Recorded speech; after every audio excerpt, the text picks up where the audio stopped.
Bienvenue sur la chaîne Histoire du soir, où nous explorons le passé pour votre sommeil, confortable et bénéfique. N'oubliez pas de vous abonner et de mettre un pouce en l'air. À la fin de notre conférence, vous serez profondément endormi. Fermez les yeux. Commençons notre immersion dans l'histoire. Aujourd'hui, nous discuterons des femmes qui ont régné sur le trône et ont changé le visage du monde. Laissons de côté les histoires ennuyeuses sur les princesses et les couronnes.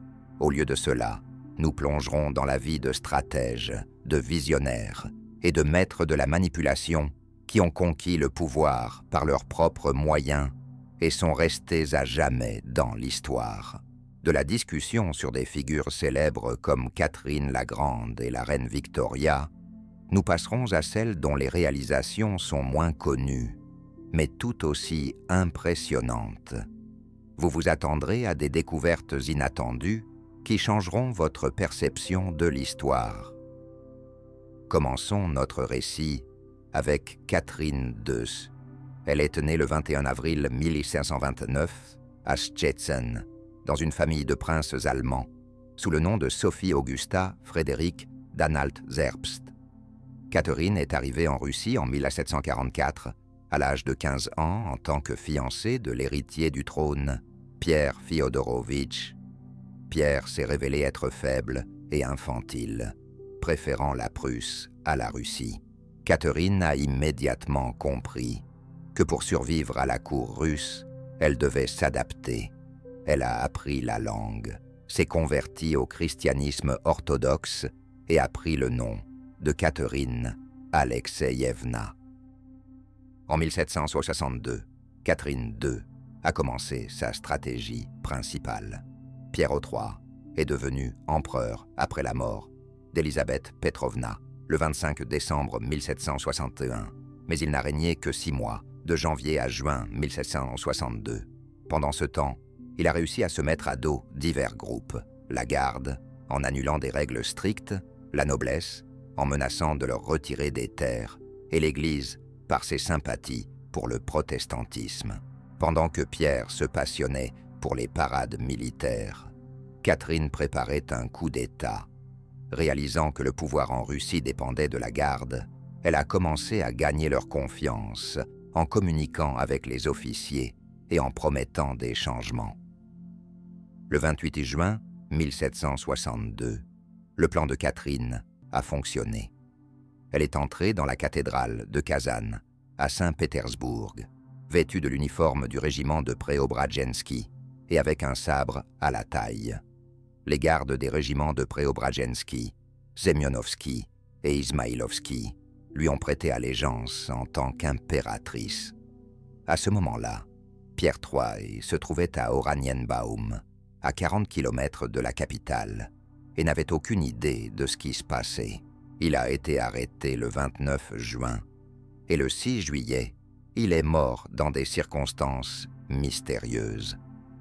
La cause officielle de la mort était des coliques hémorroïdales, mais des rumeurs circulaient sur son étranglement. Catherine a réussi à dissimuler sa participation à ces événements, mais son sang-froid en dit long. Le premier décret de Catherine II sur le trône était simple, mais stratégiquement astucieux. Le 8 juillet 1762, elle ordonna de distribuer de la vodka gratuite à la garde. Ce geste fut une récompense pour les soldats qui avaient renversé le tsar et lui permit de consolider son pouvoir.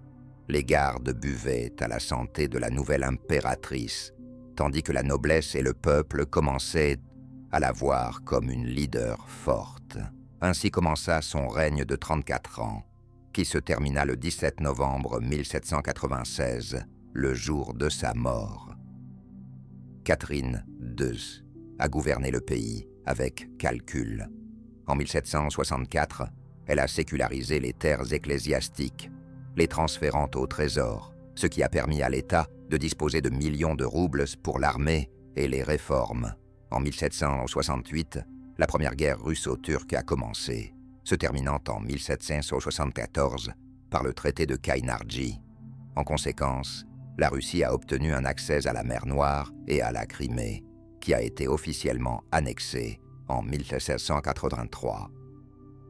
Son armée, sous le commandement de Souvorov et de Roumiantsev, remportait des victoires sur les ennemis, tandis que la flotte dirigée par Orlov a gagné la bataille de Tchesme en 1766.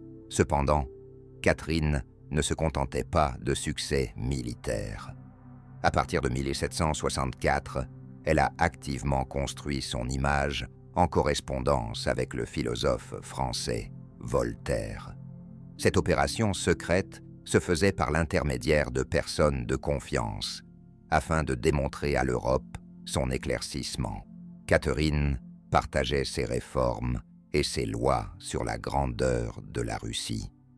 Voltaire l'appelait la Sémiromède du Nord et la louait dans les salons parisiens, ce que Catherine utilisait pour renforcer son pouvoir à l'intérieur du pays.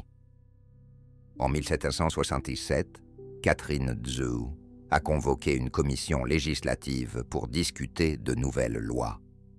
Bien qu'elle n'ait pas abouti à des résultats concrets, cette initiative a démontré qu'elle était une monarque prête à écouter le peuple. Cependant, son règne n'a pas été sans problème. Entre 1773 et 1775, une révolte dirigée par Pougatchev a éclaté, lorsque des paysans et des Cosaques se sont rebellés contre le servage. Catherine a réprimé la révolte par la force, et Pougatchev a été exécuté en 1775, mais même cet événement, elle a su l'utiliser pour renforcer son contrôle sur les régions. Catherine est morte à l'âge de 67 ans, laissant à la Russie une puissance considérablement accrue par rapport à ce qu'elle était avant elle. Après sa mort, son fils Paul Ier monta sur le trône, mais le véritable apogée de l'Empire a eu lieu durant son époque, de 1762 à 1736. Catherine la Grande a démontré comment une femme pouvait prendre le pouvoir en main et transformer le chaos en force. Maintenant, transportons-nous au nord de l'Europe au Xe siècle, où Marguerite Ire de Danemark a accompli ce qui semblait impossible.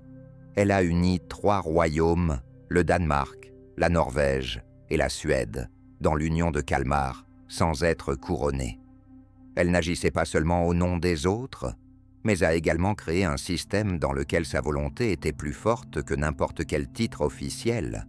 Sa vie n'était pas un simple paragraphe banal d'un manuel, mais une véritable saga de survie, de ruse et de pouvoir, assaisonnée d'un léger mépris pour ceux qui la sous-estimaient.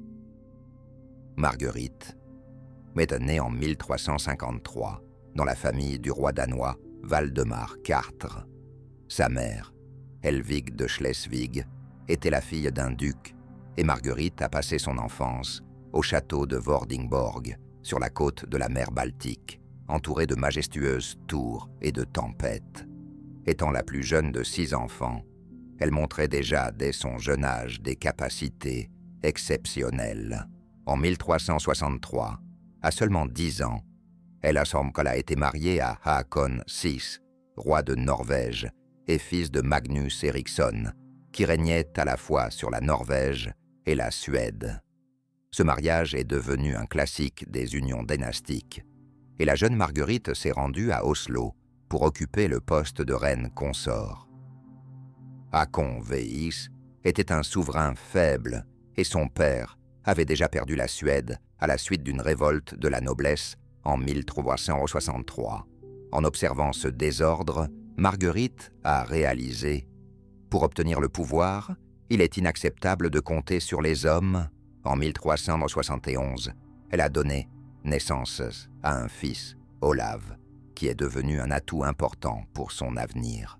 En 1375, son père, Valdemar Prølpam, est mort, laissant le Danemark sans roi. Marguerite n'avait que 22 ans et n'avait pas l'intention de céder le trône. Elle a convaincu les nobles danois d'élire Olav roi en 1376 malgré ses seulement 5 ans. Devenant formellement Olaf Prüm, c'est Marguerite qui a continué à exercer le pouvoir en tant que régente. Après avoir déménagé à Copenhague, elle a rassemblé des conseillers et a commencé à reconstruire le pays, épuisé par les guerres et les dettes. En 1381, son mari Haakon VI est mort et Olav a hérité de la Norvège, recevant le titre d'Olaf II de Norvège. Marguerite avait 28 ans et elle a de nouveau pris le régence, cette fois sur 2 pays. Elle a habilement navigué entre la noblesse, l'Église et les paysans, résolvant des conflits et collectant des impôts. Cependant, en 1387, elle avait été frappée par le chagrin. Olav est mort à l'âge de 17 ans de maladie, la laissant sans héritier. Beaucoup ont décidé que son temps au pouvoir était révolu. Néanmoins, Marguerite n'a pas abandonné. En 1388, les Danois l'ont élue gouvernante et maîtresse du Danemark. Et en 1389, ce sont les Norvégiens qui ont fait de même. Bien qu'elle ne portât pas le titre de reine, ce terme en Scandinavie se rapportait généralement aux épouses des rois.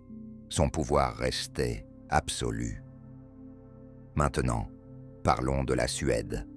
En 1363, la noblesse a renversé Magnus Eriksson et a invité le prince allemand Albrecht de Mecklembourg sur le trône.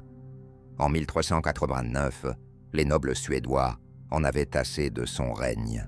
Il augmentait les impôts et cédait des terres à des barons allemands.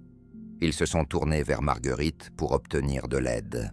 Elle a rassemblé une armée, composée principalement de troupes danoises et norvégiennes. Et en 1389, elle a remporté la victoire sur Albrecht lors de la bataille d'Oslo. Il a été capturé et Marguerite a entamé des négociations avec la Ligue hanséatique qui soutenait Albrecht. En 1395, elle a racheté sa liberté, mais à condition que la Suède soit désormais sous son contrôle. Le point culminant des événements fut l'année 1397, lorsque Marguerite convoqua un congrès à Kalmar, dans le sud de la Suède. Le 17 juin, des représentants du Danemark, de la Norvège et de la Suède signèrent l'Union de Kalmar, établissant l'union des 3 royaumes sous un même règne. Marguerite nomma son neveu Éric de Poméranie, fils de sa sœur Ingeborg, roi nominal. Il n'avait que 15 ans et devint Éric VII du Danemark, 13 de Norvège et 6 de Suède. Cependant, tout le monde comprenait qu'Éric n'était qu'une marionnette, et le véritable pouvoir restait entre les mains de Marguerite. Elle dirigea l'union jusqu'à sa mort, le 28 octobre 1412, à bord d'un navire dans le port de Flensbourg, probablement de la peste. Elle avait 59 ans et laissa derrière elle une union qui dura, bien que difficilement, jusqu'en 1523. Recevant le surnom de « roi en jupe », Marguerite n'était vraiment pas simplement un objet de plaisanterie spirituelle. Elle négociait avec les barons, commandait des armées et établissait des lois avec une telle détermination qu'on la comparait aux hommes guerriers. Lorsque l'un de ses conseillers a insinué qu'une femme ne pouvait pas gouverner 3 pays à la fois, elle a répondu avec un léger sourire « La jupe est ma meilleure armure. J'y cache plus que vous dans votre armure. » Cette phrase a acquis un statut légendaire, reflétant parfaitement son style. Douceur extérieure, acier intérieur. Racontons maintenant une mini-histoire qui démontrera son astuce. Dans les années 1390, des marchands allemands de la Hanse, contrôlant le commerce en mer Baltique, décidèrent de faire pression sur Marguerite, exigeant des concessions et menaçant de bloquer les ports danois. Au lieu d'un conflit ouvert, elle fit preuve de sagesse. Se déguisant en simple marchande et se couvrant la tête, elle rencontra les représentants hanséatiques sous le prétexte d'être une intermédiaire, pendant que les marchands discutaient avec cette femme ordinaire. Elle écoutait leurs projets d'augmentation des droits de douane et de blocage des approvisionnements en céréales. Marguerite resta silencieuse et hocha simplement la tête, puis, de retour au palais, elle utilisa les informations recueillies. Elle renforça ses ports et conclut des accords secrets avec d'autres commerçants, contournant la Hanse et maintenant le contrôle sur la Baltique. Les marchands ne réalisèrent jamais qui ils avaient réellement trompé. Voici un paradoxe. Une femme sans titre ni couronne officielle a réussi à bâtir un empire dont de nombreux rois avaient rêvé. Marguerite Thorbrand du Danemark n'a pas seulement unifié le Danemark, la Norvège et la Suède. Elle prouve que le véritable pouvoir ne vient pas des titres, mais de l'intelligence, de la volonté et de la capacité à anticiper les événements. Son union de Kalmar a marqué le début de la formation d'une Scandinavie unie, et son nom continue d'être associé à l'image de la force en jupe. Maintenant, déplaçons-nous vers le sud, dans le monde éblouissant de l'Empire ottoman du XVe siècle, où nous attend Hürrem Sultan, une femme dont la vie a commencé dans l'esclavage et s'est achevée au sommet de l'une des plus grandes puissances de son temps. Il n'y a pas de place ici pour le stéréotype de la séductrice en soi. Nous voyons devant nous une diplomate, une espionne et une stratège, dont les décisions ont changé le destin de l'Empire sous le règne de Soliman le Magnifique. Hürrem est née au début du XVIe siècle. Bien que la date exacte ne soit pas établie, les historiens indiquent le plus souvent 1502 ou 1504. Sa patrie était les terres de la République des Deux Nations, probablement la ville de Rohatyn, qui se trouve aujourd'hui en Ukraine occidentale. À cette époque, elle s'appelait Alexandra ou Anastasia Lizovska, et elle était la fille d'un pauvre prêtre orthodoxe. Son enfance s'est déroulée parmi les villages et les champs, jusqu'à ce qu'à l'âge d'environ 15 ans, vers 1517 ou 1518, sa vie soit bouleversée par une incursion des Tatars de Crimée. Captivée, elle fut vendue à travers les marchés de Crimée à Istanbul, la capitale de l'Empire ottoman. Sur le marché aux esclaves, des agents du palais de Topkapi l'aperçurent et l'acquirent pour le harem de Shahzad Suleiman, le futur sultan. En 1120, lorsque Suleiman Perli monta sur le trône, après la mort de son père Selim, le 22 septembre, Hürrem était déjà devenue l'une de ses concubines. Le harem de Topkapi n'était pas un palais de rêve, mais une arène de survie. Des centaines de jeunes filles, des Perses aux Géorgiennes, se battaient pour l'attention du sultan, et le chemin vers le pouvoir passait par la naissance de fils et la chance. Hürrem entra dans ce monde sans aucun avantage, mais avec une grande intelligence. Ses cheveux roux et sa peau claire, qui se démarquaient dans la cour ottomane, attiraient les regards, mais sa véritable force résidait ailleurs. En 1521, elle donna naissance à son premier fils, Mehmed, ce qui lui ouvrit la voie vers l'avenir. Au cours des années suivantes, Hürrem eut encore 5 enfants, mais elle ne se limita pas à jouer le rôle de mère des héritiers. En 1530, un événement marquant se produisit. Suleiman l'épousa, faisant d'elle son épouse légitime, ce qui était inhabituel pour les sultans ottomans en ce qui concerne leurs concubines.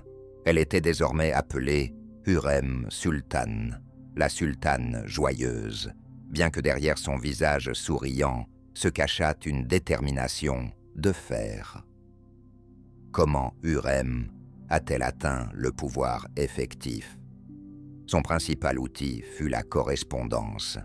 Suleiman, connu en Europe sous le nom de Magnifique et de législateur dans son empire, passait de nombreuses années en campagne militaire. Il conquit Belgrade en pleine 121, Rhodes en pleine 122, battit les Hongrois à Mohacs en pleine 126 et captura Bagdad en pleine 134. Pendant qu'il se battait, Hürrem gérait le palais à Istanbul, contrôlant les fils du pouvoir. Ses lettres à Süleyman n'étaient pas de simples messages romantiques, mais des rapports soigneusement réfléchis. Elle y partageait l'atmosphère de la cour, les plans des vizirs et les rumeurs du harem. En 1534, lors de la campagne de Süleyman en Perse, Hürrem mentionna dans une lettre le pouvoir excessif de son ami proche, le grand vizir Ibrahim Pacha. Au lieu de formuler des accusations directes, elle sema le doute en soulignant qu'Ibrahim prenait trop de responsabilités. Dans la nuit du 15 au 16 mars 1536, Ibrahim fut retrouvé étranglé dans ses appartements. La version officielle indiquait un ordre du sultan, mais la lettre de Hürrem servit de premier déclencheur à cet événement. Elle jouait le rôle d'espionne dans les murs du palais, où les intrigues bouillonnaient. La mère de Süleyman, Valide Hürrem, et sa première concubine, Mahidevran, qui était la mère de Shehzadeh Mustapha, percevaient Hürrem comme une sérieuse rivale. En 1526, Mahidevran attaqua Hürrem, lui laissant des égratignures sur le visage, mais Hürrem attira l'attention de Süleyman en se présentant comme une victime. Après la mort de Hürrem, en mars 1534, elle obtint plus d'opportunités de manœuvre. En 1536, Hürrem convainquit Süleyman d'envoyer Mahidevran et Mustapha dans la province de Manissa, les éloignant de la capitale. Son réseau d'informateurs, eunuques, servantes et marchands du bazar, lui faisait constamment rapport sur toutes les rumeurs et rencontres en dehors du palais. Dans les années 1540, lorsque le fils aîné de Süleyman, Mustapha, devint un général renommé et commença à représenter une menace pour ses enfants, Hürrem lança une campagne contre lui.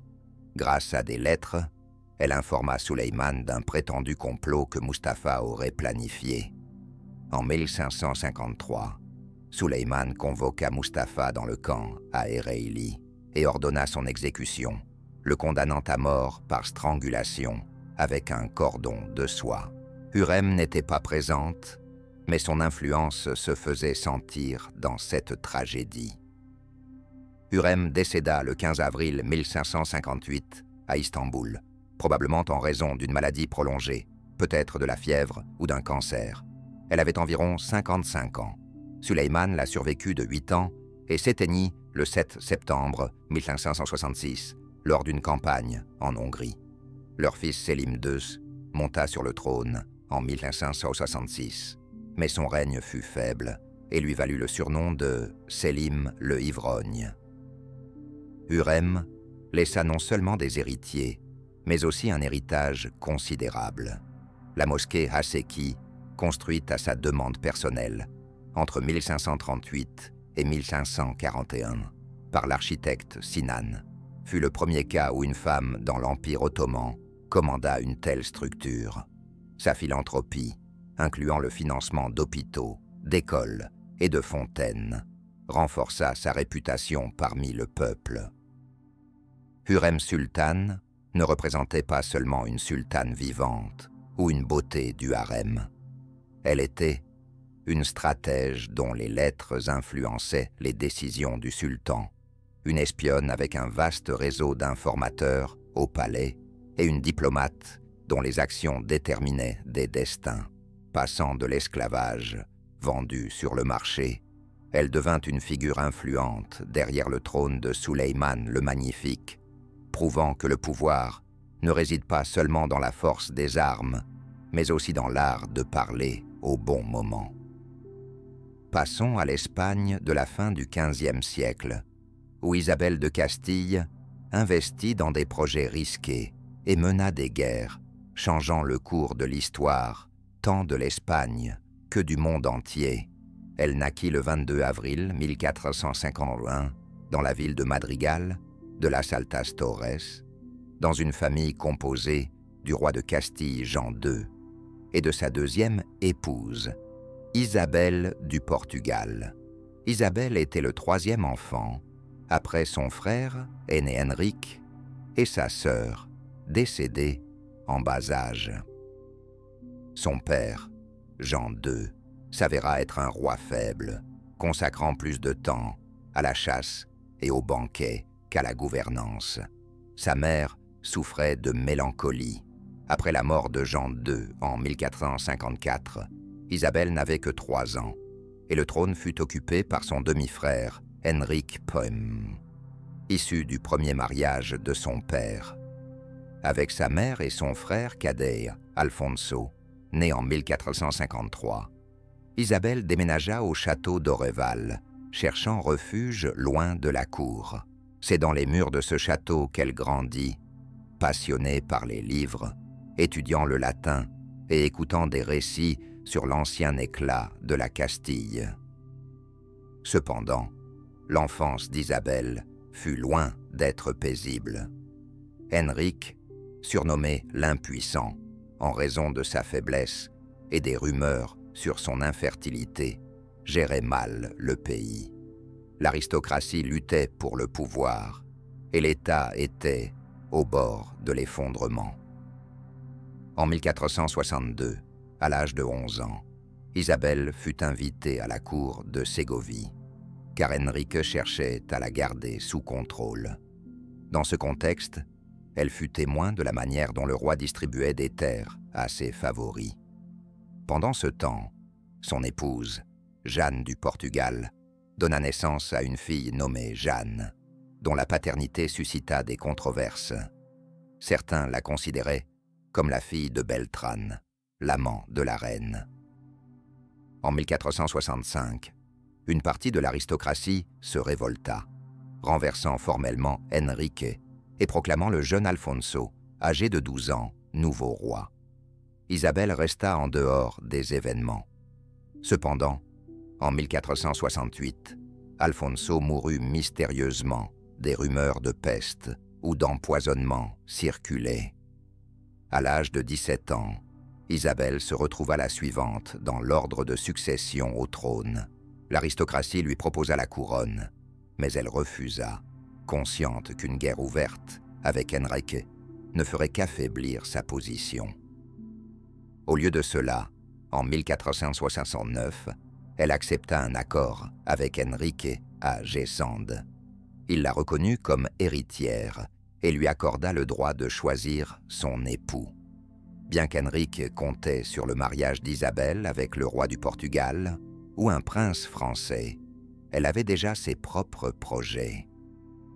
En octobre 1469, à l'âge de 18 ans, Isabelle s'échappa de la surveillance de son frère à Valladolid et épousa secrètement Ferdinand d'Aragon, fils du roi d'Aragon Jean II. Il avait 17 ans. Ce mariage représenta pour elle un premier risque significatif. Les jeunes époux ne disposaient ni de moyens ni d'armée, et Henrique l'accusa de trahison, lui retirant le titre d'héritière au profit de Jeanne. Cependant, Isabelle percevait en Ferdinand la possibilité d'unir l'Espagne. La Castille et l'Aragon pouvaient former un front uni. En 1474, après la mort d'Henrique, qui laissa le trône sans héritier, Isabelle se proclama immédiatement reine de Ségovie le 13 décembre. Ses partisans levèrent les bannières, mais Jeanne, soutenue par le Portugal et une partie de la noblesse castillane, déclencha la lutte pour le trône.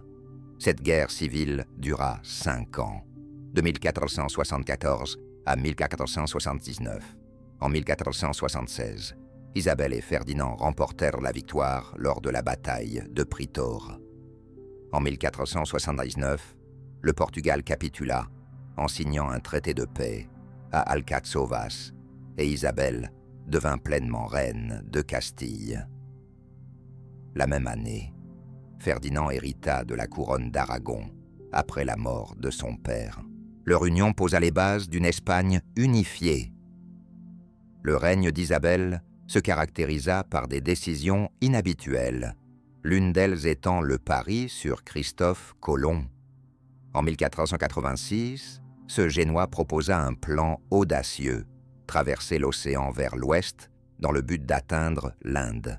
À cette époque, les Portugais cherchèrent déjà un itinéraire autour de l'Afrique et les savants se moquaient de Colomb, considérant ses idées comme absurdes et affirmant que la Terre était trop vaste. Au départ, Isabelle et Ferdinand rejetèrent la proposition de Colomb en raison des finances épuisées après la guerre.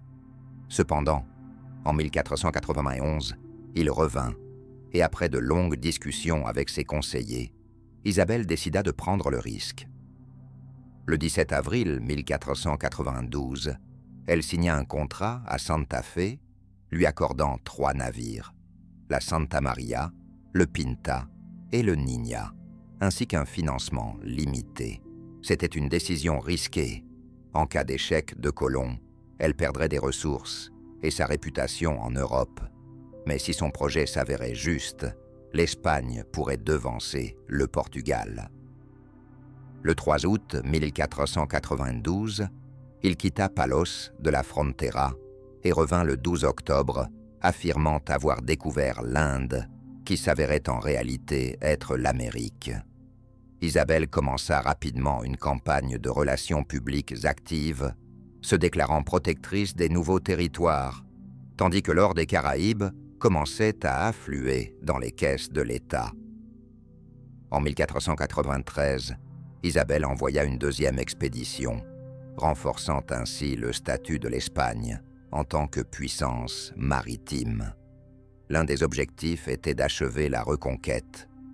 En 1480, la Castille et l'Aragon menaient une guerre contre l'émirat de Grenade, le dernier État musulman sur la péninsule. Isabelle et Ferdinand décidèrent de mettre fin à cette lutte séculaire et déclarèrent la guerre à l'émir Muhammad X, plus connu sous le nom de Boabdil, en 1481. Isabelle participa activement aux opérations militaires. Elle accompagna l'armée, organisa l'approvisionnement et remonta le moral des soldats. En 1491, ses troupes assiégèrent Grenade, la principale ville de l'émirat, et établirent leur camp à Santa Fe, à seulement 10 kilomètres de la forteresse. Le 26 novembre de la même année, un incendie éclata dans sa tente à cause d'une bougie tombée. Le feu se propagea au camp, mais Isabelle ne l'abandonna pas, enfilant une armure, une cuirasse, un casque et une cotte de mailles. Elle resta avec les guerriers jusqu'à ce que la menace soit écartée.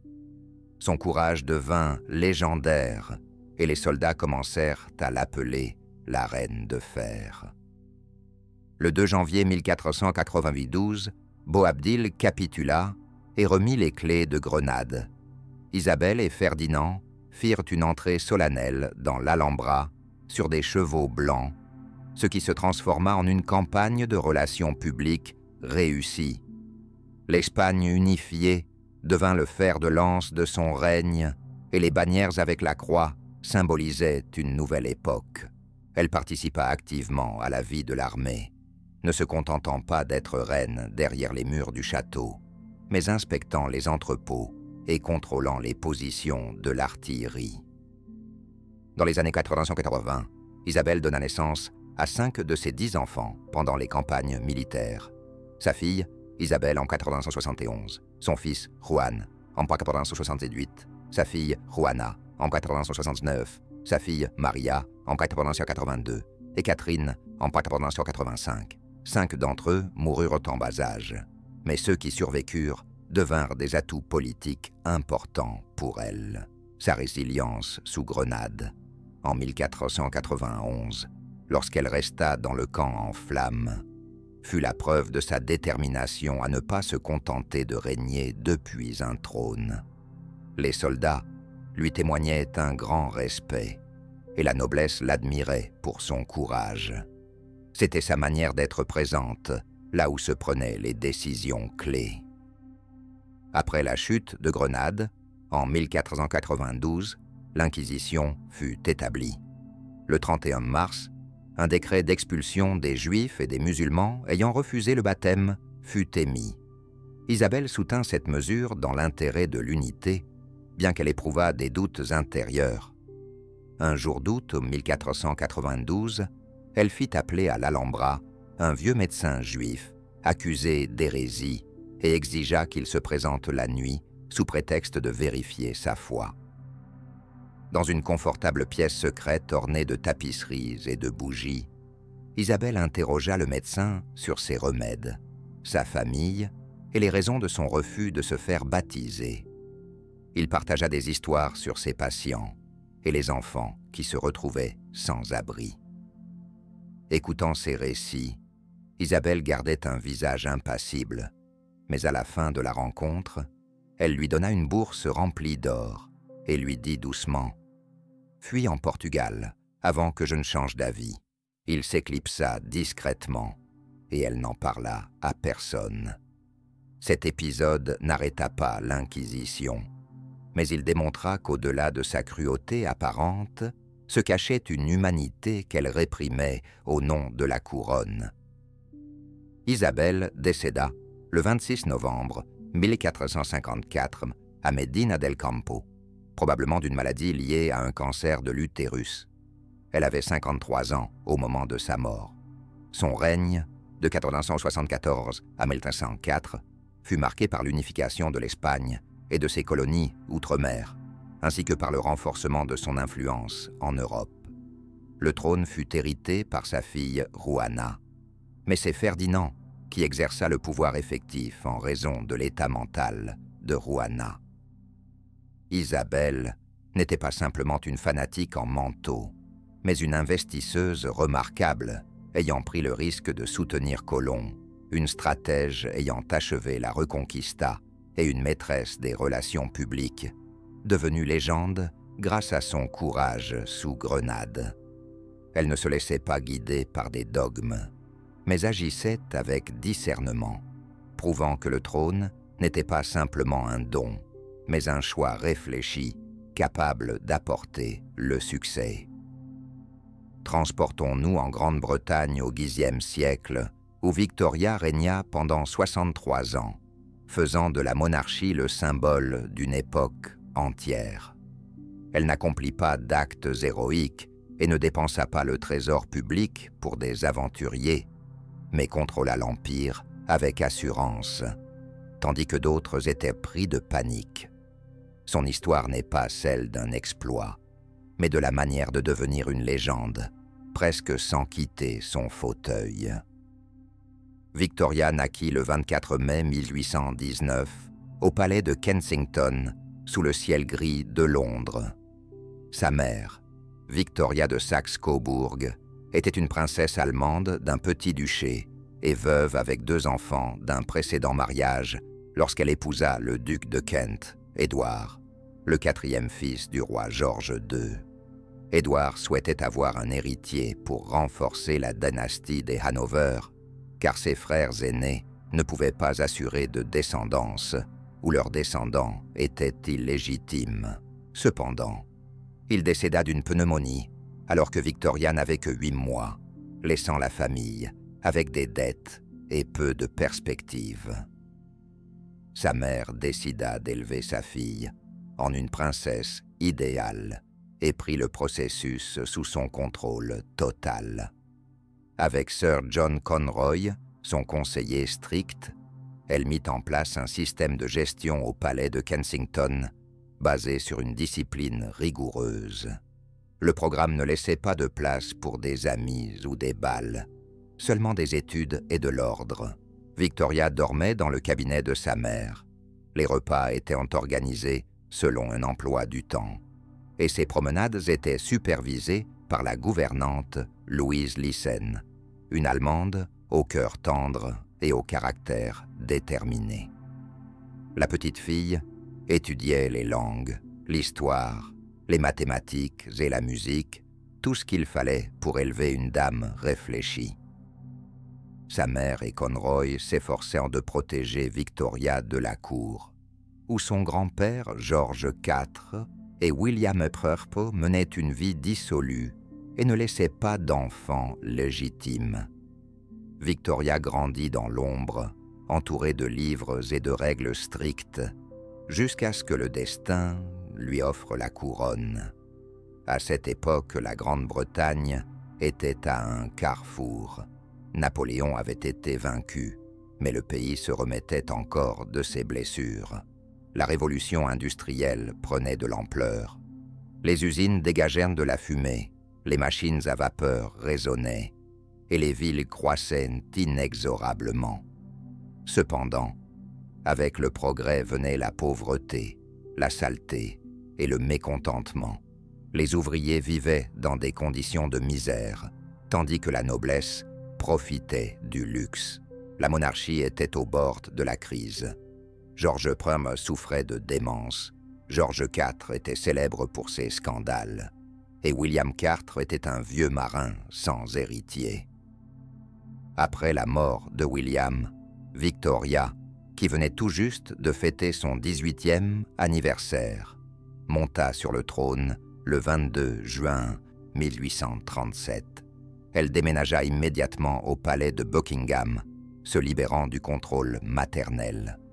C'était une époque où le Parlement limitait le pouvoir des monarques et où la société réclamait des réformes, de l'abolition de l'esclavage à l'amélioration des droits des travailleurs.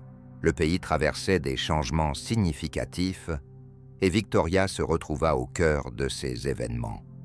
Son règne dura 63 ans, du 22 juin 1837 au 22 janvier 1901, et fut marqué par l'époque victorienne. Lorsque Victoria monta sur le trône, la Grande-Bretagne était confrontée à de sérieux défis. L'industrie prospérait, mais les travailleurs organisaient souvent des grèves. Les colonies se rebellaient les unes après les autres. Au moment de sa mort, l'Empire s'étendait sur presque la moitié du monde, et l'Inde était devenue une partie intégrante de la couronne britannique après la révolte des Cipayes. Sous son règne, le Canada, l'Australie et l'Afrique du Sud étaient sous son autorité. Cependant, Victoria elle-même ne cherchait pas à s'impliquer dans les affaires quotidiennes. Elle accéda au pouvoir à une époque où la monarchie avait déjà perdu sa puissance d'antan. Après les révolutions en Europe et les réformes en Grande-Bretagne, les rois ne pouvaient plus gouverner de manière autonome. Le Parlement et les premiers ministres, tels que le bon Lord Melbourne, le strict Robert Peel, le rêveur Benjamin Disraeli et le toujours en désaccord William Gladstone, prirent le contrôle. Ils participèrent au débat, élaborèrent des lois et résolvaient des crises, tandis que Victoria observait de côté, signant des documents. Elle évitait de s'immiscer dans leurs affaires, et c'est précisément là que résidait sa force. Tandis que les ministres débattaient de leurs initiatives, elle restait détachée, un symbole en qui les gens avaient confiance. La Grande-Bretagne développait activement des chemins de fer, des bateaux à vapeur et des usines, élargissant ses frontières, tandis que Victoria maintenait l'équilibre dans ces changements, presque sans s'impliquer. Bien qu'elle ne rédigeât pas de loi, elle savait à qui faire confiance et pouvait, par une seule lettre, apaiser les passions lors des négociations. Sa vie personnelle ajoutait de l'intrigue à ce tableau. Le 10 février 1840, Victoria épousa Albert, prince de Saxe-Cobourg-Gotha, son cousin. Albert devint son véritable amour, intelligent, énergique, doté d'un goût raffiné et de nombreuses idées. Leur mariage donna naissance à 9 enfants, dont Albert s'occupa attentivement, leur enseignant la discipline et les sciences. Plus tard, ils marièrent leurs enfants à des princes et princesses de toute l'Europe, y compris le tsarévitch russe et des ducs allemands. Le couple rénovait également le palais de Buckingham, acquit Osborne House comme refuge contre l'agitation londonienne et organisa l'exposition universelle avec son remarquable palais de cristal intitulé « Le triomphe du progrès ». Le 14 décembre 1861, Albert décéda de la fièvre typhoïde, laissant Victoria seule avec ses enfants et l'Empire. Elle pleura sa perte jusqu'à la fin de sa vie, portant du noir et faisant preuve de résilience, continuant à remplir ses devoirs en tant que monarque. Ses journaux constituent une véritable richesse, 122 volumes qu'elle tenait depuis son adolescence jusqu'à sa vieillesse. Chaque jour, on y trouve au moins quelques lignes sur la météo, les rencontres, Albert et les enfants. Dans sa jeunesse, Victoria notait ses peurs face à sa mère, ses premiers pas en tant que reine et la joie de ses rencontres avec Albert. Après sa mort, ses écrits changèrent. Elle exprima un sentiment de vide et de nostalgie pour ses conseils, mais fit également des commentaires sur les ministres qui parfois semaient la confusion, notant ses pensées sur ses petits-enfants et mentionnant même du thé froid ou des promenades ratées. Ses écrits nous ouvrent une fenêtre sur son monde intérieur, de la jeune fille effrayée à la jeune reine amoureuse de son mari, puis à la femme qui maintenait l'Empire, presque sans s'impliquer dans les affaires du gouvernement. Son règne se déroula à une époque de changement rapide dans le monde. La révolution industrielle propulsait la Grande-Bretagne vers l'avant, produisant charbon, acier et vapeur, engendrant à la fois richesse et pauvreté. Les travailleurs revendiquaient leurs droits. Les femmes commençaient à exiger le droit de vote et les questions concernant les colonies et la liberté devenaient de plus en plus pressantes. Bien que l'Inde fût intégrée à l'Empire, des révoltes éclatèrent là-bas. Victoria observa l'abolition de l'esclavage, la construction de ponts et de navires, tandis que des découvertes scientifiques, des théories de Darwin à l'électricité, bouleversaient l'ordre établi. Cependant, elle ne se précipitait pas dans le changement. Ses premiers ministres s'occupaient de politiques difficiles. Melbourne lui enseignait les subtilités du gouvernement. Peel luttait contre la famine. Disraeli étendait l'Empire. Et Gladstone menait des débats sur la liberté. Victoria demeurait un symbole de calme en ces temps tumultueux, tel un véritable ancre. Ses enfants et petits-enfants renforcèrent les liens entre la Grande-Bretagne et l'Europe, et son nom devint l'incarnation de l'époque victorienne, marquée par la rigidité, le progrès et les paradoxes. Victoria décéda le 22 janvier 1901 sur l'île de Wight, à l'âge de 81 ans, entourée de ses enfants, petits-enfants et arrière-petits-enfants. Son règne dura 63 ans, durant lesquels elle n'eut recours ni à des actions brusques, ni à des révolutions. Elle fit plutôt preuve d'une force tranquille et d'une capacité à maintenir le contrôle, tandis que d'autres façonnaient le monde autour d'elle. Elle non seulement survécut à cette époque, mais en devint également l'architecte, laissant la Grande-Bretagne telle que nous la connaissons aujourd'hui. Nous voilà maintenant au XVe siècle en Suède, où Christina prit une décision peu conventionnelle. Elle renonça au trône pour des idéaux philosophiques et déménagea à Rome, devenant la protectrice des esprits. Christina naquit le 8 décembre 1626 à Stockholm, dans le château royal de Trekronor, alors que le vent du nord soufflait. Son père, Gustave II Adolphe, était une figure légendaire de son époque. Un grand guerrier protestant à la barbe rousse qui mena la Suède à la gloire durant la guerre de 30 ans. Sa mère, Maria Éléonore de Brandebourg, était une princesse allemande. Elle était belle, mais émotionnellement instable. Lorsque Christina naquit, Elle fut immédiatement prise pour un garçon en raison de ses cris perçants. Cependant, Gustave se réjouissait d'avoir une fille, croyant qu'elle hériterait de son intelligence. Le 6 novembre 1632, il tomba au combat à la bataille de Lutzen, et la petite Christina, âgée de 6 ans, devint l'héritière du trône. Maria Éléonore sombra dans le désespoir. Elle conservait le cœur de son mari dans une boîte et organisait souvent des scènes de deuil au palais, ce qui pesait lourdement sur Christina, qui finit par être séparée de sa mère. La fillette fut élevée comme une future monarque. Elle apprit l'équitation, l'escrime et portait des vêtements masculins. À 10 ans, elle lisait déjà le latin et le grec, connaissait l'histoire et les mathématiques. Et à 15 ans, elle engageait avec aisance des débats passionnés avec ses conseillers. Son esprit vif ne lui permettait pas d'être simplement une figure sur le trône. À cette époque, la Suède se trouvait au cœur de la guerre de 30 ans, qui avait débuté en 1618. Cette période était marquée par le chaos. Les catholiques et les protestants déchiraient l'Europe, les armées défilaient et les villes brûlaient.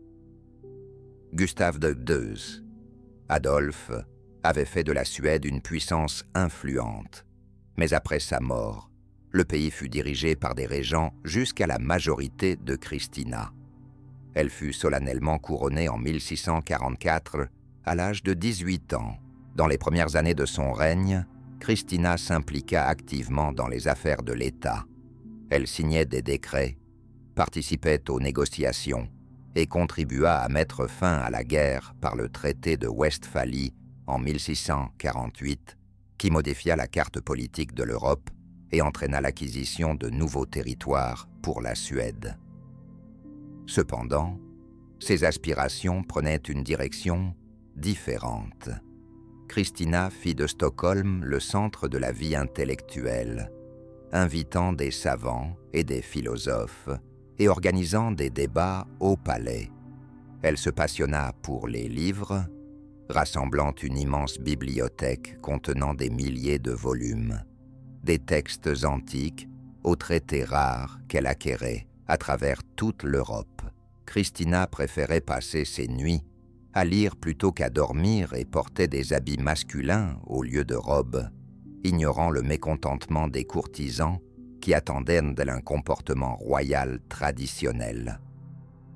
À 25 ans, Christina comprit que le trône était devenu un fardeau pour elle. La noblesse suédoise attendait d'elle qu'elle se marie et qu'elle ait des héritiers pour perpétuer la dynastie, lui proposant divers prétendants, des aristocrates suédois et des princes étrangers, y compris son cousin Charles Gustave. Cependant, elle rejetait toutes les propositions, préférant ne pas s'engager par les liens du mariage. Ce qui l'intéressait, ce n'était pas la politique dynastique, mais la liberté de penser.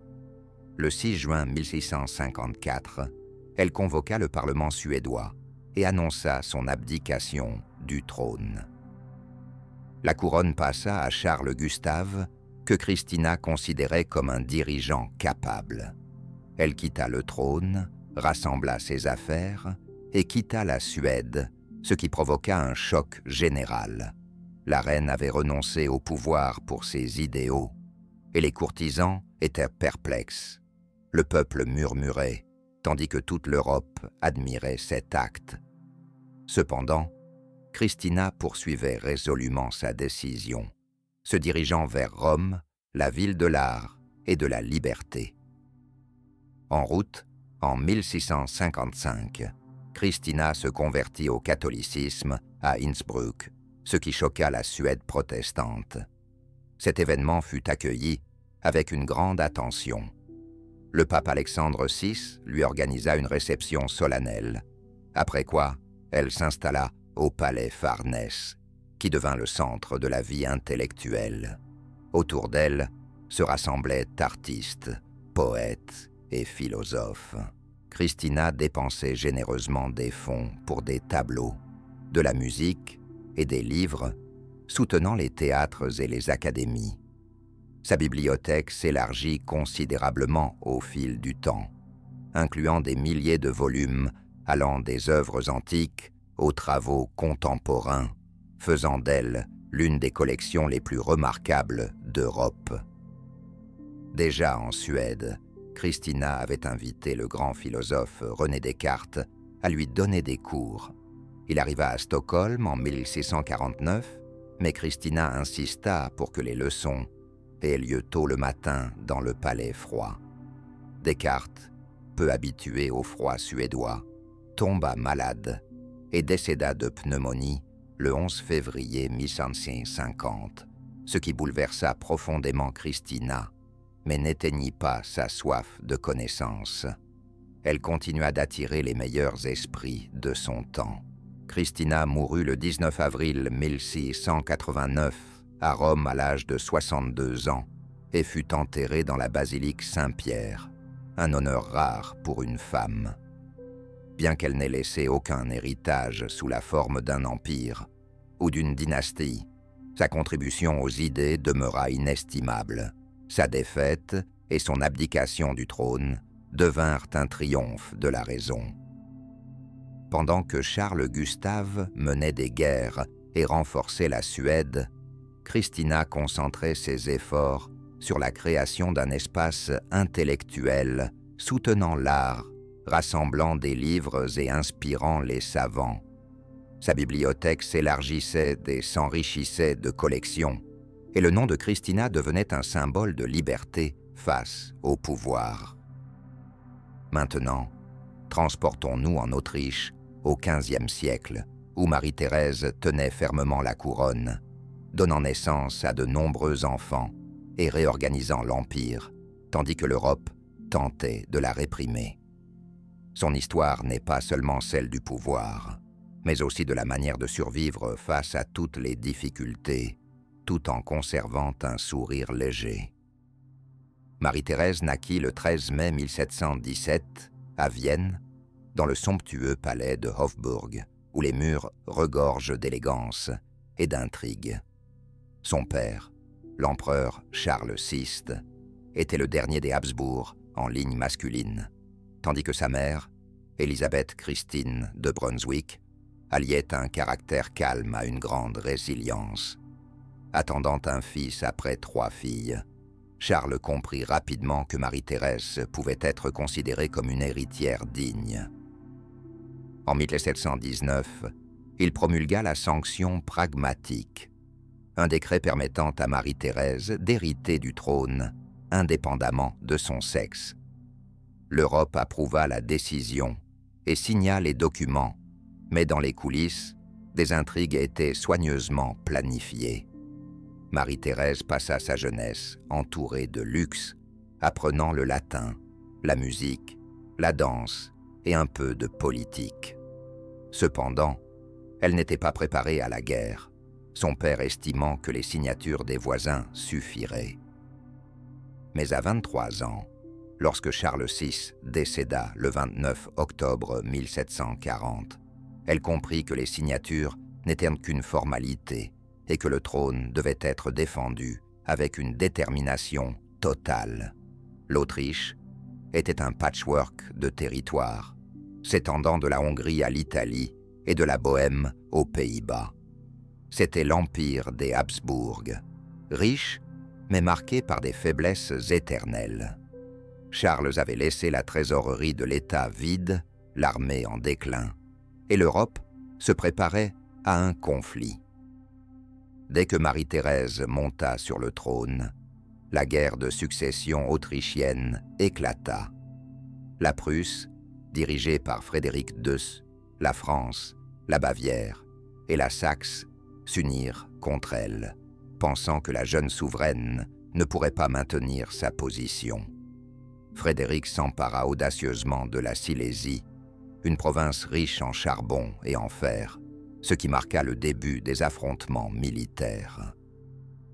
En 1741, enceinte et non préparée, Marie-Thérèse se trouva face à un choix, se rendre ou se battre. elle décida de lutter. Son premier pas fut brillant. La même année, se rendant en Hongrie, où la noblesse locale n'était pas encline à aider, la reine de 24 ans se présenta à Presbourg, vêtue d'habits masculins. Un habit, des bottes et un chapeau à plumes, portant dans ses bras le jeune Joseph. Elle les appela à l'honneur et demanda théâtralement leur protection, touchant ainsi les Hongrois. Au cours de cette performance théâtrale, ils acceptèrent de lui fournir une armée. Bien que son apparence ait suscité des sourires, l'effet fut impressionnant. Les régiments hongrois devinrent son bouclier. La guerre dura 8 ans, se terminant en 1748 par le traité d'Aix-la-Chapelle. Bien que Marie-Thérèse ait perdu la Silésie, elle réussit à préserver l'Autriche, la Hongrie, la Bohême et les territoires italiens. Son trône était resté solide et elle se mit au travail. L'Empire était dans un état de chaos. Les impôts étaient collectés de manière inefficace, l'armée se désintégrait et les fonctionnaires s'adonnaient à la corruption. Elle décida de tout réformer en profondeur.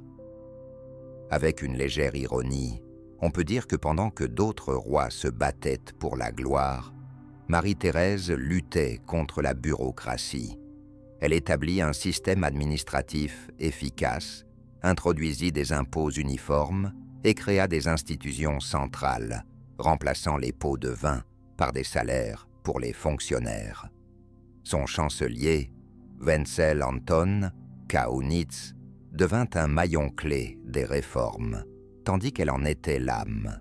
L'armée fut rééquipée, des écoles furent ouvertes pour les gens ordinaires, et l'aide médicale sortit de l'ombre des guérisseurs populaires. Dans les années 1760, l'Empire ne vacillait plus, mais se tenait solidement sur ses pieds. Tout cela sous son regard attentif, alors qu'elle mettait au monde des enfants. Marie-Thérèse avait 16 enfants. Elle épousa François-Étienne de Lorraine en 1736, un mariage d'amour qui était rare à l'époque. François, bien qu'il fût beau, ne se distinguait pas en tant que guerrier. Il préférait davantage la chasse et les jeux de hasard à la gestion des affaires. Sur les 16 enfants, 10 survécurent, et Marie les utilisa comme un instrument de pouvoir, les liant par des mariages à des rois et des ducs à des fins diplomatiques. Marie-Antoinette devint l'épouse de Louis XVI en France.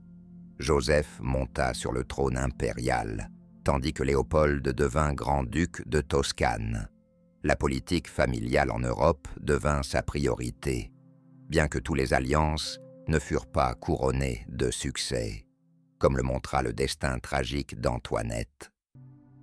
Le règne de Marie-Thérèse se déroula à l'époque des Lumières, lorsque les idées de liberté et de raison s'opposaient à l'absolutisme.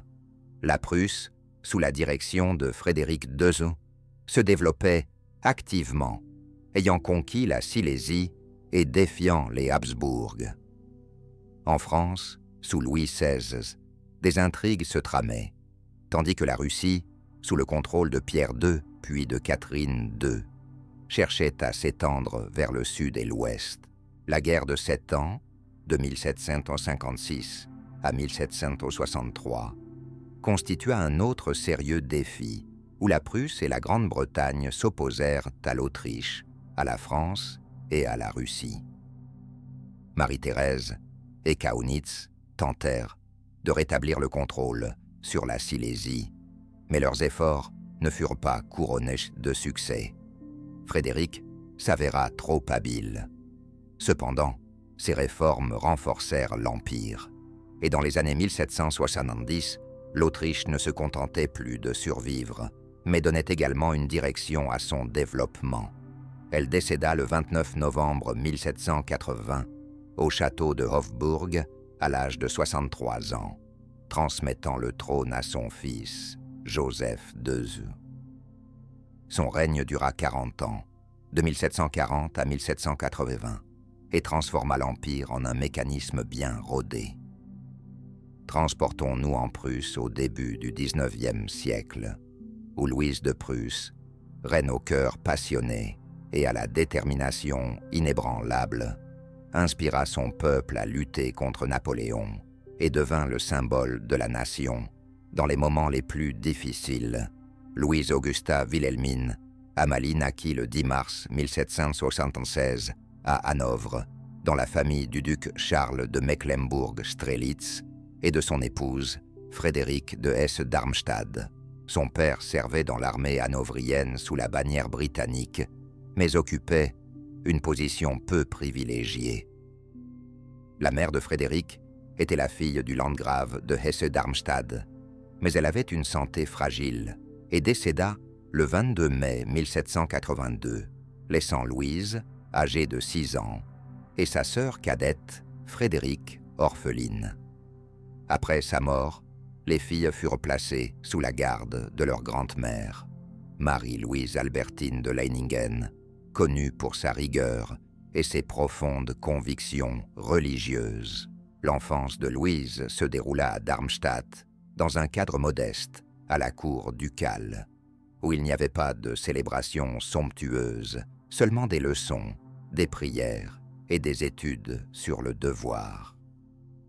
On lui enseigna l'allemand, le français, l'histoire, la musique et, ce qui était le plus important, la résilience et la fidélité à la foi, qui devinrent par la suite ses piliers. Ses contemporains remarquaient sa beauté naturelle, des cheveux blonds, des yeux bleus clairs et une voix douce, mais sous cette apparence se cachait déjà une force de caractère. À la fin du XVIIIe siècle, la Prusse était en déclin après la mort de Frédéric II le Grand en 1736. La grandeur, fondée sur la puissance militaire et les réformes, commençait à s'éteindre. L'armée était obsolète, l'économie affaiblie, et le roi Frédéric Guillaume BI2, père de son futur époux, se souciait davantage de ses plaisirs que des affaires de l'État. En 1793, à l'âge de 17 ans, Louise et sa sœur Frédéric arrivèrent à Francfort, où elles furent présentées à la cour. Lors d'un des bals, elle rencontra le prince héritier, Frédéric Guillaume, fils du roi. C'était un jeune homme grand et réservé, enclin à la mélancolie et à l'indécision, mais sa personnalité vive et son charme le conquirent. Le 24 décembre 1793, ils se marièrent au palais de Charlottenbourg, à Berlin. Et 4 ans plus tard, le 16 novembre 1797, après la mort de Frédéric Guillaume II, son mari monta sur le trône en tant que Frédéric Guillaume III, et Louise devint reine de Prusse. Ils eurent 9 enfants, dont 7 survécurent, et Louise était une mère dévouée, mais son influence dépassait largement le cadre familial.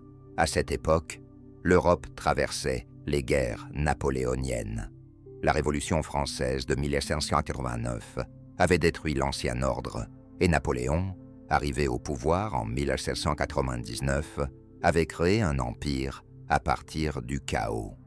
Il avait déjà remporté la victoire sur l'Autriche et la Russie lors de la bataille d'Austerlitz en 1805, faisant de la Prusse sa prochaine cible.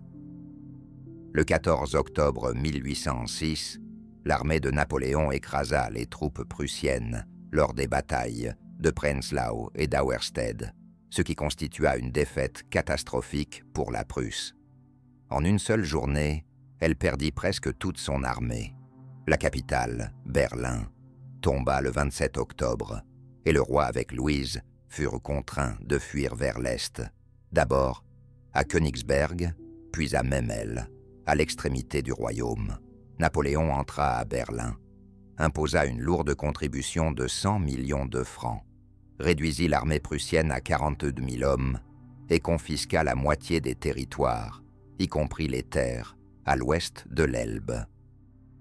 La Prusse tomba sous le contrôle français, humiliée et affaiblie. Frédéric Guillaume Théodus penchait vers la réconciliation, sa retenue se transformant en inaction, mais Louise ne pouvait pas le supporter. Elle devint la voix de la résistance, ses lettres à son mari, appelant à la lutte et soutenant le peuple.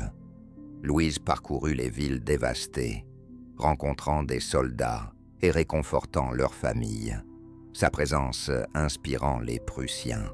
Napoléon la qualifia plus tard de « seul homme en Prusse », une remarque sarcastique reflétant sa force et son influence. En juillet 1807, Louise se rendit à Tilsit pour négocier avec Napoléon et tenter d'adoucir les conditions du traité de paix. La Prusse était dans un état désastreux, ses terres et ressources épuisées, et le roi espérait sur son influence personnelle. Le 6 juillet, Louise rencontra l'empereur dans une simple chambre à Tilsit, sur les rives du Niémen. Malgré sa pâleur et sa robe modeste, elle conservait sa dignité. Napoléon, sûr de son pouvoir, l'accueillit poliment mais avec froideur. Louise tenta de défendre les terres de la Prusse et son armée, utilisant son charme et son éloquence, évoquant l'honneur du peuple. Mais Napoléon resta inflexible. Il voyait en elle une femme qui ne s'était pas inclinée devant les circonstances, ce qui éveillait en lui une certaine méfiance. Les négociations durèrent 2 jours, et le 9 juillet, le traité de Tilsit fut signé, confirmant des conditions humiliantes pour la Prusse. Le royaume perdit d'importants territoires et resta sous contrôle français. Bien que ces efforts n'ayant pas abouti à des concessions significatives, ils démontrèrent sa détermination et sa volonté de se battre pour son pays, même dans une situation difficile. Napoléon écrivait à Joséphine au sujet de son charme, mais ne céda pas à ses demandes, reconnaissant la force de Louise dans ses notes. Elle ne vécut pas pour voir le renouveau de la Prusse. En 1809, sa santé commença à se détériorer en raison d'une toux et de faiblesse causée par une maladie pulmonaire, probablement la tuberculose ou une pneumonie. Le 19 juillet 1810, Louise décéda dans le domaine de son grand-père, à Strelitz, à l'âge de 34 ans, entourée de ses enfants. La mort de Louise bouleversa la Prusse. Le peuple la pleurait dans les rues.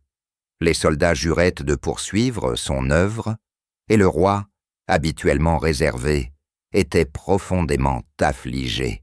Elle fut enterrée à Charlottenbourg, où un mausolée fut plus tard érigé en son honneur.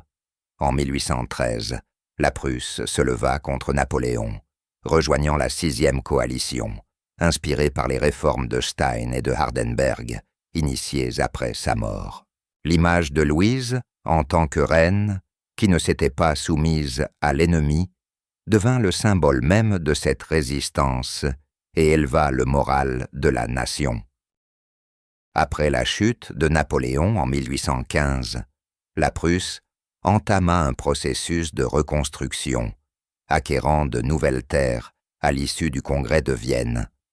Louise demeura dans les mémoires comme la mère de la nation, dont la résilience inspira le peuple à se battre. Maintenant, transportons-nous en Chine à la fin du Xe siècle, où Cixi, la dernière impératrice de la dynastie Qing, régnait derrière un paravent doré, tel un marionnettiste dans un théâtre d'ombre, dirigeant de jeunes empereurs.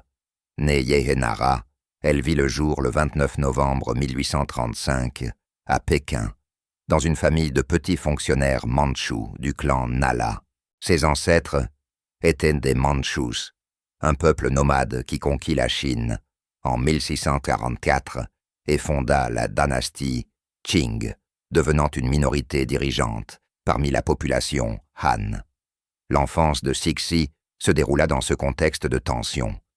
Sa famille appartenait à l'élite, mais n'était pas particulièrement riche. Son père, Huizhen, travaillait dans la province jusqu'à ce qu'il soit transféré à la capitale. On sait peu de choses sur les premières années de Cixi. En 1851, à l'âge de 16 ans, elle fut, comme de nombreuses autres jeunes filles mandchouais, invitée dans la cité interdite, un majestueux complexe palatial où l'empereur Xianfeng choisissait ses concubines. Elle devint une concubine de 5e rang, le niveau le plus bas, où la survie dépendait de la beauté, de la chance et de l'ingéniosité. La cité interdite était un labyrinthe d'intrigues, où des milliers de femmes luttaient pour l'attention de l'empereur, et Cixi, dotée d'intelligence et de détermination, commença son chemin vers le succès. En 1856, Cixi donna naissance à un fils, Zai-kun, le seul héritier de l'empereur Xianfeng. Son statut s'éleva au rang de concubine de 2e classe, Lan Guifei, également connue sous le nom de précieuse orchidée, ce qui devint son ticket vers le pouvoir, après la mort de Xianfeng le 22 août 1861, dans sa résidence d'été à Chengde, laissant le jeune Zai-kun âgé de 5 ans sur le trône. Cixi ne compta pas sur le hasard. L'empereur avait nommé 8 régents parmi les princes mandchous, influents pour gouverner le pays, au nom du garçon, mais elle les considérait comme une menace. Cela marqua le début d'un complot connu sous le nom de coup d'État de Xinyu, impliquant l'impératrice douairière Zhen et le prince Gong, frère de Xianfeng. En novembre 1861, de retour à Pékin, après les funérailles, Cixi commença sa lutte pour le trône. Les régents furent arrêtés. 3 d'entre eux, Su Shun, Duan Hua et Cai Yuan, furent exécutés, tandis que les autres furent exilés. Cixi reçut le titre d'impératrice douairière, avec les épithètes miséricordieuse et joyeuse, tandis que Zhen devint miséricordieuse et sacrée.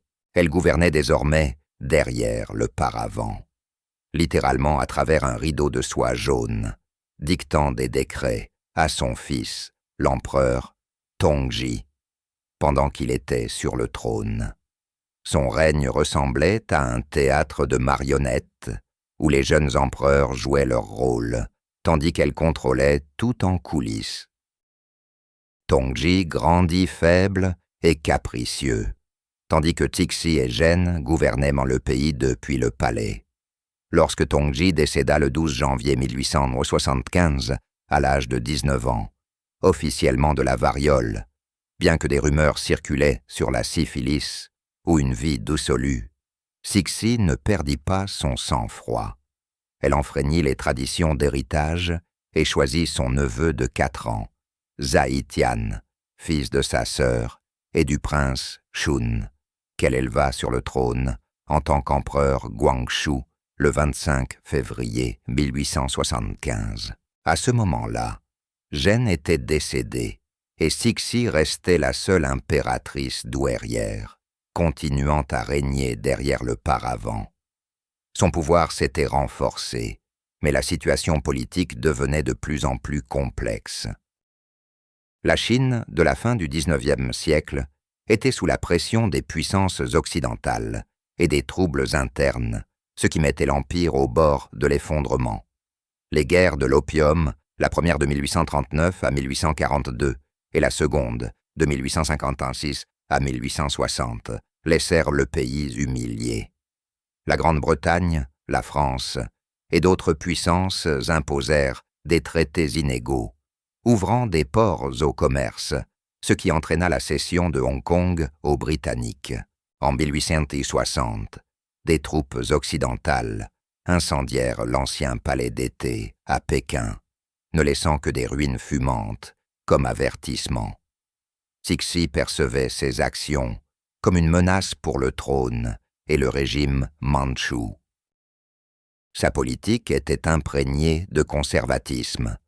Cixi adhérait à l'ordre confucéen, aux rituels et aux anciennes coutumes, rejetant les réformes susceptibles de moderniser la Chine. Elle éprouvait une aversion pour les chemins de fer, les bateaux à vapeur et les idées occidentales, tout ce qui menaçait son pouvoir. Cependant, C'est ce conservatisme qui devint son erreur fatale, comme en témoigne le palais d'été, devenu le symbole de son règne. En 1880, Cixi ordonna la restauration du palais d'été, dépensant 22 millions de taels d'argent, des fonds destinés à la flotte de Beiyang, censée protéger la Chine du Japon. Alors que le trésor s'épuisait, elle faisait ériger des jardins, des pavillons et un bateau en marbre sur le lac Kunming, qui devint une illusion amusante de véritable navire. En 1894, la première guerre sino-japonaise anéantit la flotte de Beiyang. Le Japon s'empara de Taïwan et de la péninsule du Liaodong, infligeant un coup sévère à l'autorité chinoise. Cixi contemplait son palais, dont le coût dépassait celui de la flotte, tandis que l'Empire perdait des territoires et sa réputation. Son amour pour le luxe et son refus du changement apparaissaient comme une tragédie. Elle continuait à jouer la grandeur, tandis que le pays sombrait dans le déclin. En 1900, la révolte des Boxers offrit à Cixi l'occasion de restaurer ses positions. Elle soutint les rebelles anti-occidentaux, espérant chasser les étrangers. Cependant, en août de la même année, les forces unies de 8 puissances, la Grande-Bretagne, la France, les États-Unis, la Russie, le Japon, l'Allemagne, l'Italie et l'Autriche-Hongrie, entrèrent à Pékin et écrasèrent les Boxers. Cixi s'enfuit avec Guangxu à Xi'an, déguisée en paysanne, une scène digne d'une tragédie. De retour en 1902, elle annonça une série de réformes, la création d'écoles, la modernisation de l'armée et l'abolition des examens pour les fonctionnaires. Cependant, ces mesures s'avérèrent tardives et insuffisantes. Cixi décéda le 15 novembre 1908 dans la cité interdite, le lendemain de la mort de Guangxu. Des rumeurs circulèrent longtemps selon lesquelles, sur son ordre, il aurait été empoisonné pour éliminer toute possibilité de son retour au pouvoir. Elle fut enterrée dans les tombes orientales des Qing, dans un mausolée qu'elle avait construit pendant 12 ans, utilisant de l'or et du jade conformément à ses ambitions. Son règne dura près d'un demi-siècle, de 1861 à 1908, et laissa la Chine en ruine. En 1911, la révolution Xinhai renversa la dynastie Qing, et Puyi abdique en 1912. Le paradoxe de son destin réside dans le fait que c'est précisément son conservatisme et son attachement aux anciens ordres qui accélérèrent la chute de la dynastie. Bien que Cixi ait cherché à sauver les Qing, sa peur du changement ne fit qu'encourager les sentiments révolutionnaires. Elle devint une légende, une actrice sur la grande scène, incarnant des images de perfidie, de luxe et de tragédie. Napoléon qualifiait la Chine de dragon endormi, et Cixi l'a effectivement réveillée, mais pas de la manière qu'elle souhaitait. Nous avons discuté de Louise de Prusse, qui inspira la Prusse dans sa lutte contre Napoléon, et avons conclu notre conversation sur Cixi, la dernière impératrice de Chine, qui régna à travers ses empereurs. Devant elle se trouvaient des figures telles que Hürrem Sultan, Isabelle de Castille, Victoria britannique, Christine de Suède et Marie-Thérèse. Chacune d'elles a laissé sa marque dans l'histoire. Hürrem a accédé au pouvoir, Isabelle a renforcé l'Espagne, Victoria a élevé la Grande-Bretagne au statut de grande puissance, Christine a préféré les livres, et Marie-Thérèse a sauvé l'Empire. Louise a offert de l'espoir, tandis que Cixi s'accrochait fermement aux anciens ordres. Chacune d'elles a agi à sa manière, mais toutes ont démontré une force incroyable. Leurs histoires illustrent qu'une femme est capable de changer le monde de manière significative.